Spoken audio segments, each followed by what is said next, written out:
क्या सच में इंडिया की पॉपुलेशन अब घटने वाली है और क्या ये पॉसिबल भी है? शॉकिंगली इंडिया की पॉपुलेशन अब स्टेबलाइज हो रही है। सबको लगता है इंडिया बस एंडलेसली पॉपुलेट होते जा रहा है, लेकिन एक्चुअली डेटा सीधा इसके ऑपोजिट है। पॉपुलेशन स्टेबल रखने के लिए किसी कंट्री की फर्टिलिटी रेट 2.1 होनी चाहिए। इसको रिप्लेसमेंट लेवल बोलते हैं, मतलब एक जनरेशन खुद को रिप्लेस कर पाए।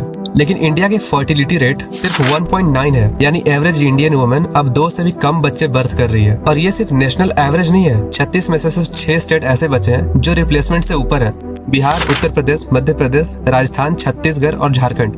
बाकी ऑलमोस्ट पूरा इंडिया ऑलरेडी रिप्लेसमेंट लेवल तक आ चुका है। अब शॉकिंग पार्ट ये है, दिल्ली का फर्टिलिटी रेट तो सिर्फ 1.2 है। केरला, तमिलनाडु और वेस्ट बंगाल अराउंड 1.3। ये नंबर जापान और कोरिया जैसे एजिंग सोसाइटी की तरफ इशारा कर रही है। और ये कोई डिक्लाइन सडन नहीं हुआ है। 1985 में इंडिया की फर्टिलिटी रेट 4.6 था, आज वो गिरकर 1.9 हो गया है। मतलब सिर्फ 40 सालों में इंडिया ने डेमोग्राफिक ट्रांसफॉर्मेशन कर दिया। The reason, women education increase हुई है, अर्बनाइजेशन बढ़ा है, हेल्थ केयर इंप्रूव हुआ है और फैमिली प्लानिंग अवेयरनेस भी काफी ग्रो हुई है। इसी वजह से इंडियन फैमिली अब नेचुरली स्मॉलर होते जा रही है। और इंटरेस्टिंग बात यह है कि इंडिया की पॉपुलेशन अब भी ग्रो कर रही है, लेकिन मेनली पॉपुलेशन मोमेंटम की वजह से, मतलब यंग पॉपुलेशन ज्यादा होने की वजह से टोटल नंबर टेम्पररी इंक्रीज दिख रहे हैं, हाई बर्थ रेट की वजह से नहीं। अब फ्यूचर और भी इंटरेस्टिंग है। यूएन प्रोजेक्ट के अकॉर्डिंग इंडिया की पॉपुलेशन अराउंड 2060 के आसपास पीक कर सकती है और इसके बाद डिक्लाइन स्टार्ट हो सकता है। यानी फ्यूचर में इंडिया की बिगेस्ट चैलेंज ओवर पॉपुलेशन नहीं, एजिंग पॉपुलेशन भी हो सकती है। तो जो लोग ये बोलते हैं कि इंडिया की पॉपुलेशन कभी भी नहीं रुकेगा, लेकिन एक्चुअली नंबर उनके अगेंस्ट जा रहा है।